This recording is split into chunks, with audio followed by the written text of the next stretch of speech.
My ex's shocking revelation left us at odds. Before we begin the story, make sure to subscribe to our channel and never miss more incredible stories every day. At 10:47 p.m., my phone lit up with Jordan's name and a preview that made my stomach drop. There's something you didn't know. I was packing the last box, mugs and newspaper, keys on a ring, before tomorrow's lease signing and new job at the clinic. Then the message opened. FYI, a settlement I signed might affect your background check. Background check? I'm Taylor, 30, a nurse who counts things for a living. Milliliters, drops per minute, elapsed time. Jordan taught me early that distraction is a weapon. Say something shiny, dazzle the room, and people forget who changed the subject. My job and license depend on trust. Losing either would take my only anchor. I called. No answer. Another text, a cropped PDF, page 2 of something legal, my name highlighted under known associates. It's standard, Jordan wrote. Long story. Don't freak. The header, confidential settlement agreement and mutual non-disparagement. Dated 7 months into our relationship. My pulse did the thing I warn anxious patients about, the whoosh behind the ears. I typed, what settlement? 3 dots, then nothing. It was nothing, Jordan wrote. An old situation. I'm telling you because your job runs checks. I pictured the HR portal, the line where I certify everything is complete and true. I hadn't disclosed a settlement because I didn't have one. I forwarded the PDF to my laptop and zoomed in. Signatures, Jordan's scrawl, a second signature redacted, a notary seal. In the middle, my name sat like a stray nail. No party nor any known associate shall contact press, employers, or licensing boards regarding the allegations. What allegations? Emma, my sister, texted, you okay? She replied, open the document properties. Properties, created 18 months ago, modified last week by a username I didn't recognize. Organization listed as a company Jordan swore never to work with again. I called again. 10 seconds later. Don't bring this to your boss, Taylor. It'll complicate things. I set the phone down and reached for my onboarding binder, because if panic taught me anything, it's to count the evidence before it counts you. Then I saw the footer, Exhibit C, public statements, and a page count that said 211. 9 more pages existed that Jordan had chosen not to send me. I didn't sleep. I stacked boxes into neat columns, telling myself order was a kind of medicine. At dawn, I made coffee too strong and called the carrier to reactivate an old phone Jordan had once synced back when we shared a plan. The clerk said it would take an hour. While I waited, I wrote the stakes on a sticky note. License renewal in 6 weeks, probationary period at the clinic, security questions I could answer only if my life stayed boring. People ask why I stayed with Jordan so long. The answer makes me look naive. I believed small cruelties were jokes, because that's how they were sold. The first time Jordan teased me about nurse math, everyone laughed. The third time, Jordan repeated it in front of my preceptor, watching my face the way people watch an experiment.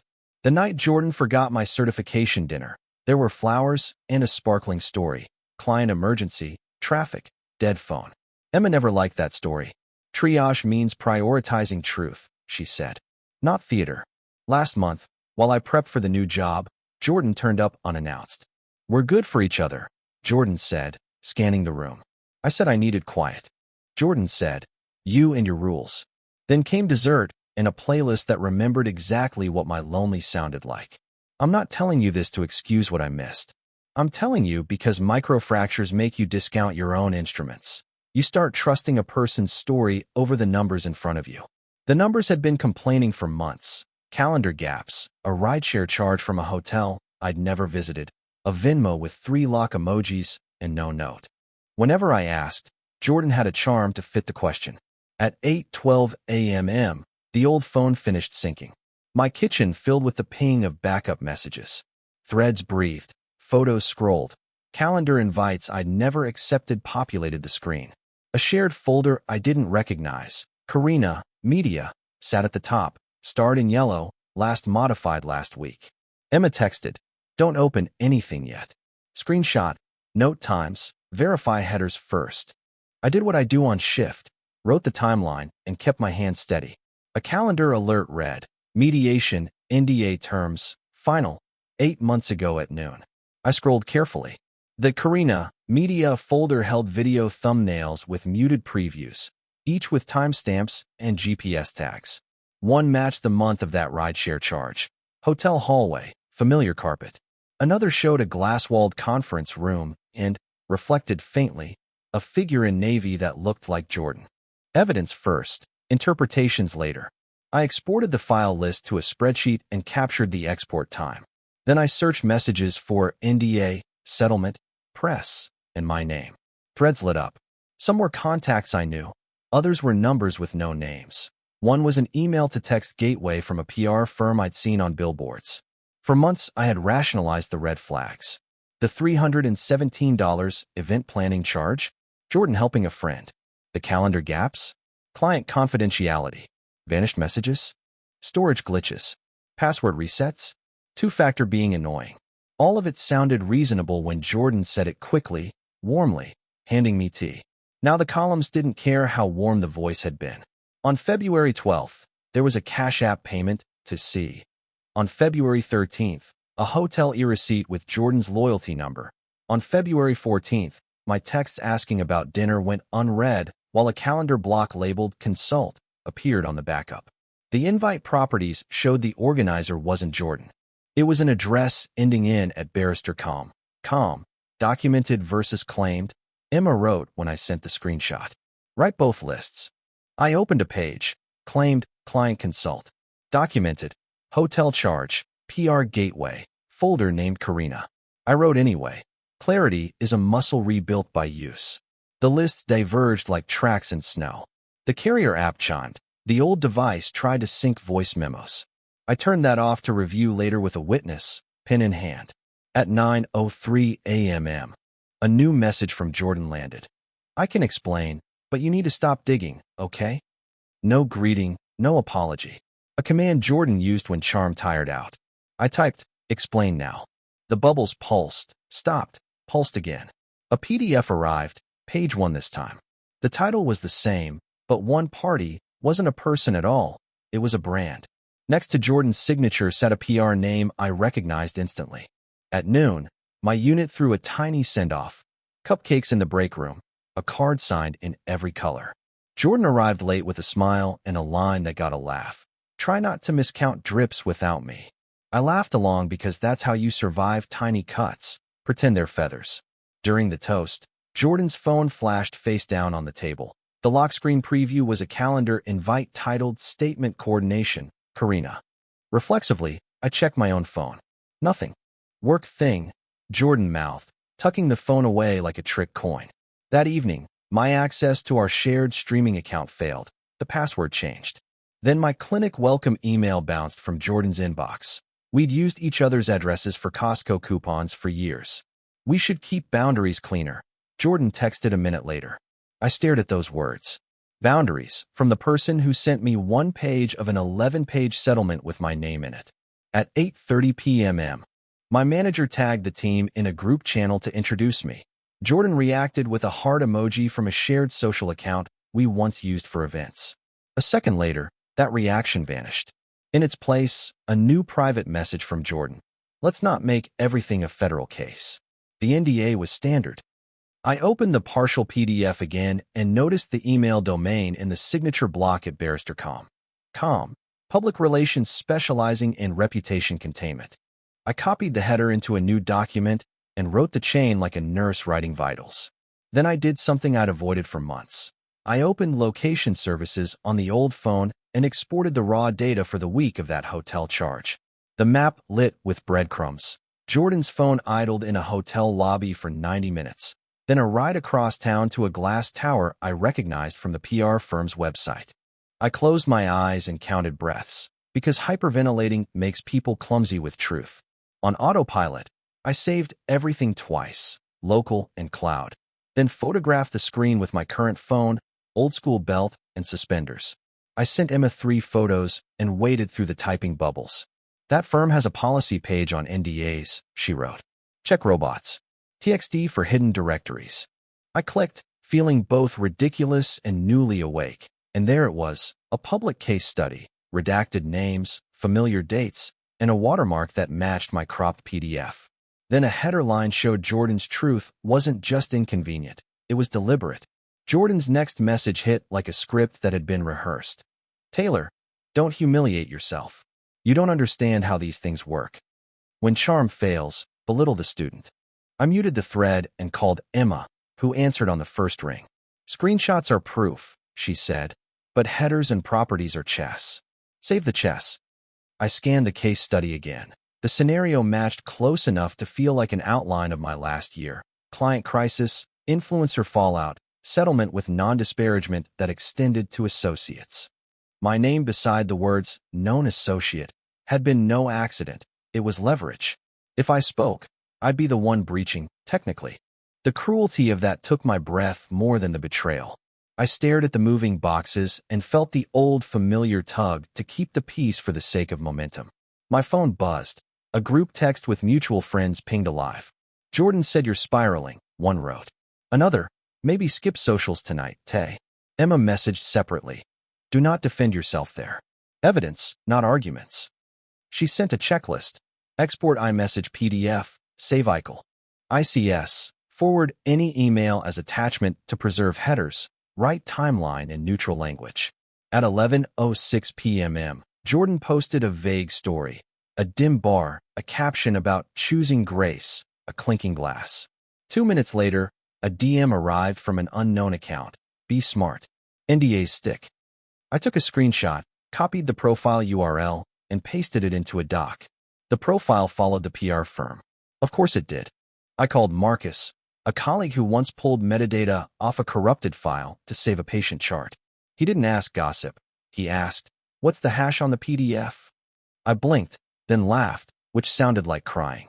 Okay, he said softly, bring it tomorrow. We'll mirror the data and verify everything. Overnight, the social circle did what social circles do. Split along comfort lines. The be nice texts came from people who loved the idea of me more than the details. The I'm here notes came from 2 coworkers and Emma. My heart did the math and found it both predictable and very, very human. I woke to a new message from Jordan that tried to sound gentle and landed like a threat. If you make noise, they'll think you're bitter and unstable. By morning, Jordan had already recast me as a vengeful, unreliable witness. I spent Saturday building a clean workspace at the kitchen table. 2 laptops, one air-gapped for copies, one for browsing. A legal pad with 3 columns. Claimed, documented, unknown. Coffee that tasted like resolve. Emma arrived with muffins and the authority of a younger sister who knows when to take the wheel. We're going to be boring, she said. Boring wins.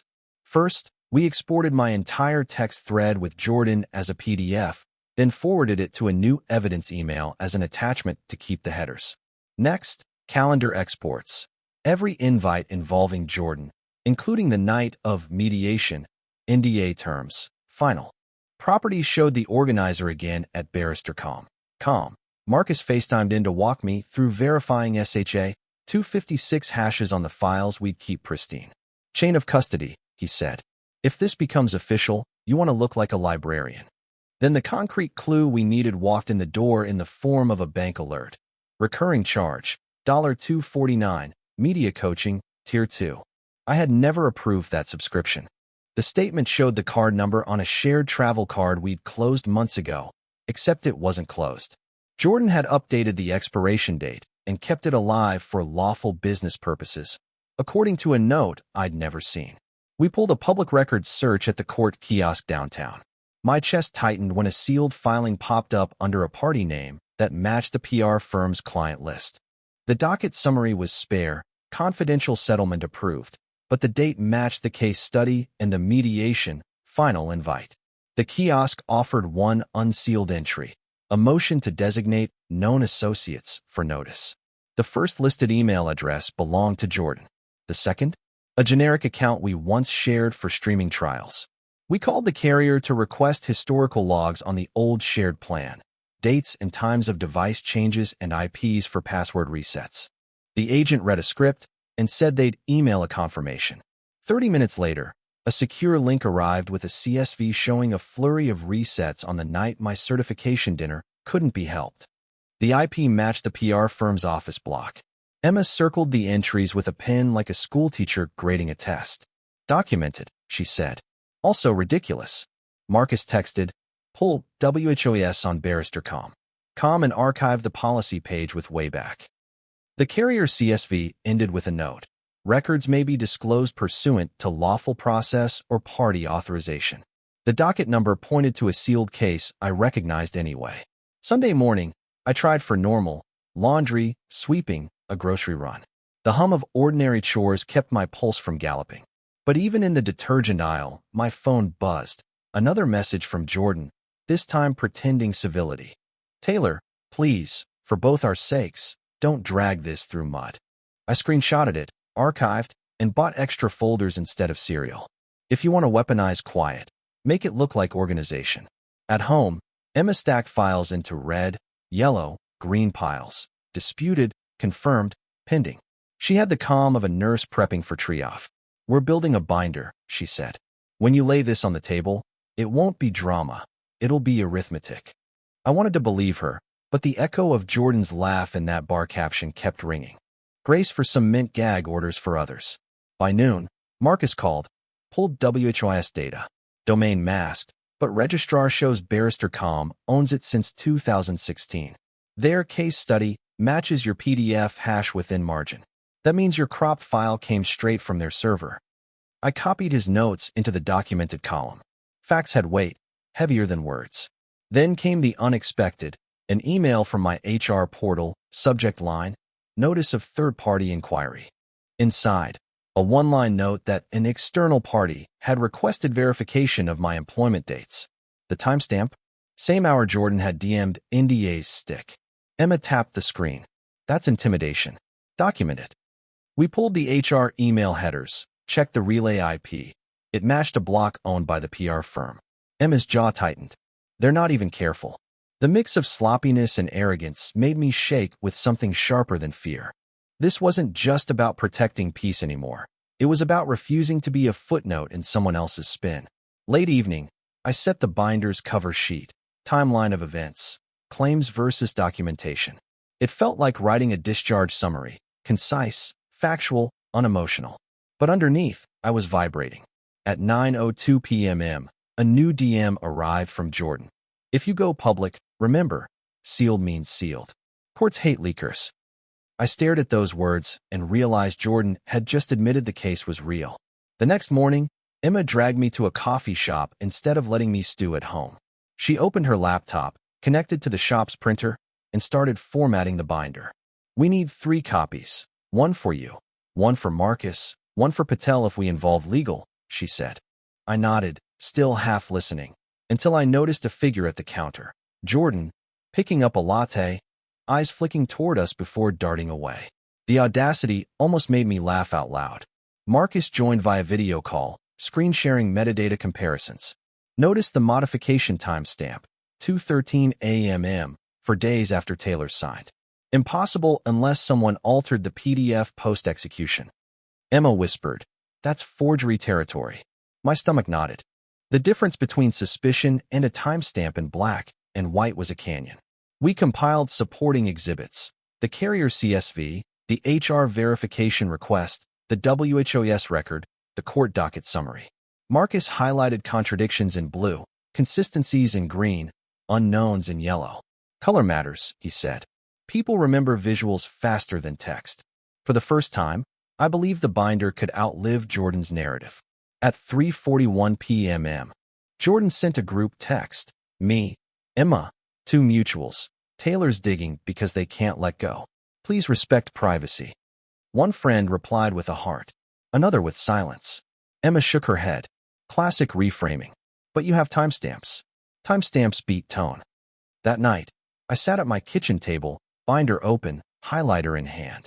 My phone vibrated again, Jordan's latest, last warning. If you share, you'll regret it legally. I copied it, pasted into documented. Because threats, too, are data when you keep receipts. At 11:58 p.m., Emma placed her hand over mine. We're not crazy, Tay. The evidence is lined, dated, signed. What they call drama is just disclosure. And then my inbox pinged with an attachment that confirmed even more than I'd dared imagine. The attachment came from an anonymous address. No subject line, just a PDF icon. Against better judgment, I opened it on the air-gapped laptop. Inside was an internal memo, redacted but clear, Client Jordan R. Approved settlement language with NDA extended to associates. Fee schedule attached. The kicker, a billing line citing media coaching for Associate T. My initials. My name woven into a bill I never authorized. Emma leaned over, her voice low. Taylor, this is it. They monetized your silence. I saved the file twice, printed once, slid it into the red pile. Marcus, when looped in, nearly whistled. That's not just shady. That's discoverable if it comes to court. The billing code matches vendor logs I can verify. I walked circles around the kitchen, the weight of betrayal settling heavier than ever. This wasn't just a relationship soured. It was an infrastructure of control, disguised as professionalism. Jordan hadn't just hidden a settlement. Jordan had profited by binding me to it without my knowledge. That evening, Emma and I drafted an outline. 1. Settlement doc with cropped pages. 2. Metadata showing edits post-signature. 3. Carrier logs linking resets to PR firm IPs. 4. HR inquiry timed with intimidation DMs. 5. Anonymous memo proving financial benefit tied to my name. Each point, factual. Each point, documented. At 10:23 p.m., Jordan sent one more text. Taylor, we had a good run. Don't ruin both of us. I typed a reply, deleted it, typed again, deleted again. Finally, I just filed the message where it belonged. Undocumented, not discussed. Sleep came jagged. In dreams, I was back at the nurse's station, charting vitals while someone edited them behind my back. Truth swapped for narrative, care swapped for optics. I woke gasping at 4:11 a.m. Binder open on the table, highlighter uncapped like a scalpel. By dawn, I knew the choice wasn't if I'd confront, but when. And then Emma whispered the one name that made confrontation feel inevitable, Patel. Emma's voice was steady. We need Patel. Neutral eyes, legal background, clear language. No spin. I hesitated. Lawyer Patel had a reputation for blunt assessments, not hand-holding. But maybe blunt was what I needed. I sent the message, need a consult. Evidence binder. Urgent. By noon, we sat in Patel's office, walls lined with books and binders labeled by year. He listened more than he spoke, flipping through our tabs with a pen in hand. You've documented meticulously, he finally said. This isn't gossip, it's a timeline. And the anonymous memo? It ties benefit to your name without disclosure. That's misrepresentation at minimum. I exhaled for the first time in days. Patel laid out options in plain terms. Mediation with a neutral witness, formal complaint to the licensing board, or civil action. What you choose depends on your goal, he said. Is it accountability, or is it protection? Emma interjected, both. I nodded. Both, I echoed. Patel gave one warning. Once evidence is presented, Jordan's narrative will collapse publicly. Expect pushback, friends, family, maybe even employers. But if you want this clean, do it documented, do it witnessed. He tapped the binder. This is your shield. We left with photocopies and a pit in my stomach. Outside, Emma squeezed my hand. You're not crazy. You're prepared. Still, my phone buzzed as if on cue. Jordan's newest text. Taylor, you'll regret dragging lawyers into this. We both know secrets cut both ways. I saved it under documented. And for the first time, instead of fear, I felt something closer to clarity. That night, I stared at Patel's card and realized the confrontation couldn't be delayed any longer. The trap needed to be controlled, Patel had said. Neutral space, structured time, printed packets. Not a shouting match in a cafe. Emma and Marcus agreed. We set the date, Saturday morning, Patel's office, 1 hour blocked, 3 witnesses. Marcus handled the tech, USB drives with redacted files, projector access for side-by-side metadata. Emma organized the binders, green tabs for consistent, red for disputed. My role was to stay calm, state facts, and resist bait. Truth is self-revealing, Patel had said. Let the documents speak. Friday evening, Jordan texted again. Still time to call this off. Don't embarrass yourself. I didn't reply. Instead, I highlighted Patel's instructions. Document, don't debate. That night, I barely slept. Every tick of the clock felt like a countdown. At 5:37 a.m., I sat at my kitchen table, binder open, heart thundering. Lily-colored dawn spilled through the blinds, and I thought, this isn't about revenge. It's about refusing erasure. Emma picked me up at 8:15 sharp. We drove in silence, the binder between us like a passenger. Marcus was already outside Patel's office, coffee in hand, eyes sharp. Logs are loaded, he said. No backtracking once this starts. We stepped inside. Patel greeted us, steady as ever. He placed 3 binders on the conference table. When Jordan walks in, this is no longer about story. It's about sequence. At 9:01 a.m., the door opened. Jordan entered, polished smile already in place. And then his eyes landed on the 3 binders waiting for him at the table. Patel began calmly. Jordan, thank you for coming. Today's agenda is simple. Review of documented evidence regarding claims affecting Taylor. He slid the first binder across. Jordan hesitated, then opened it. The timeline was brutal in its simplicity.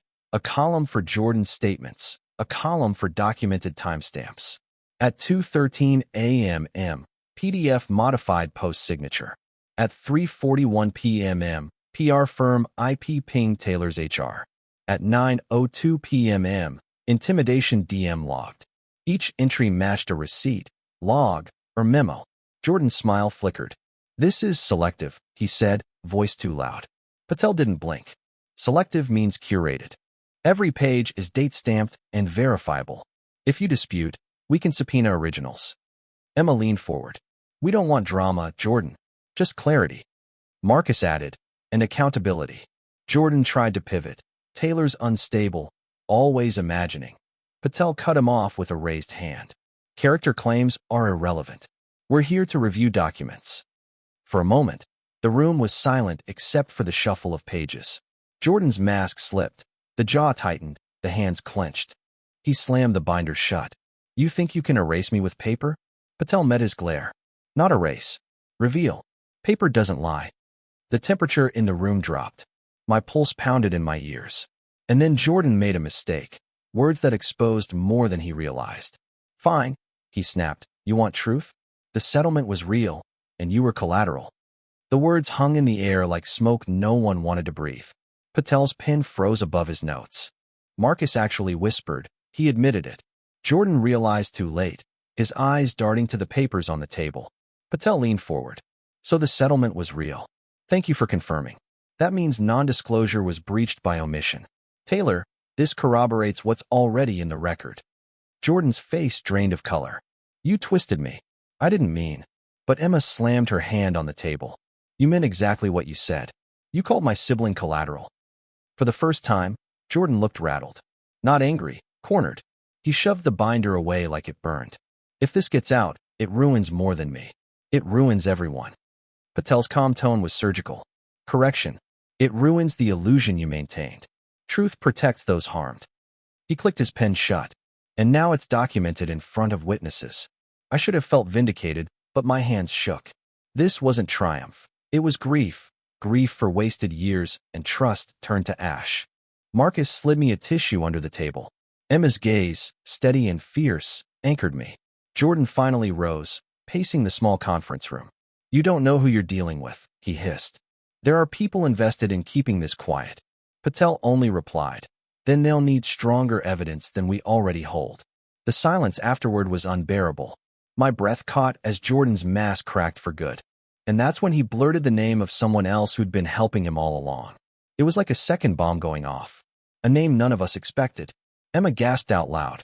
Marcus muttered, that explains the anonymous memo. I stared at Jordan. You dragged them into this too? He didn't answer, just looked away, jaw locked. Patel's eyes sharpened.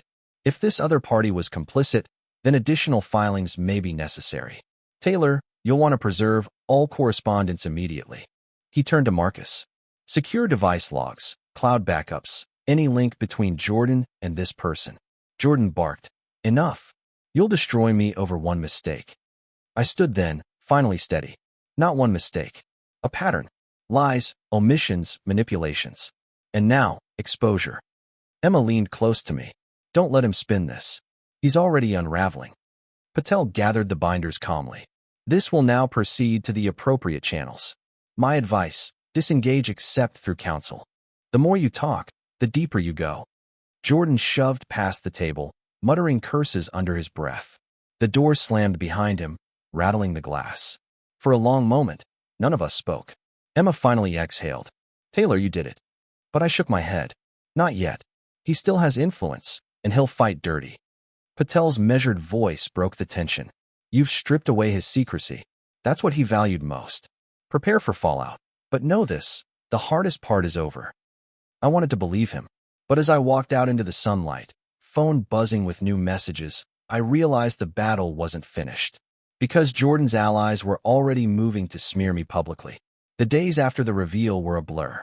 Posts appeared online, half-truths and insinuations painting me as unstable, bitter, vindictive. Some mutual friends pulled away. Others sent quiet messages of support. "We saw the documents. We believe you." Emma stayed close, answering calls, helping me filter what mattered. Marcus sent daily updates, metadata exports, logs archived, accounts locked down. Patel filed the necessary notices, language so clean it was impossible to twist. And slowly, cracks spread through Jordan's facade. The name he blurted at the table surfaced again in documents Patel had subpoenaed. Settlement details were corroborated. Contradictions piled too high to ignore. The cost was real. Stress, sleepless nights, whispers at work. But one evening, Lily, Emma's daughter, hugged me and said, "You didn't let him erase you. That's brave." For the first time, I let the tears come freely. I thought back to that night, the time-stamped message, 10:47 p.m. 3 words that rewrote everything. I had lost illusions, but gained boundaries. And maybe that was more valuable than approval or reputation. Now, I live differently. Documents are checked, boundaries written, red flags no longer ignored. Jordan no longer controls my story. And if you take one thing from mine, let it be this. Truth leaves a paper trail. Use it, protect it, and never let someone else write your ending. Because silence only feeds the lie, and courage shines brighter when the mask finally slips.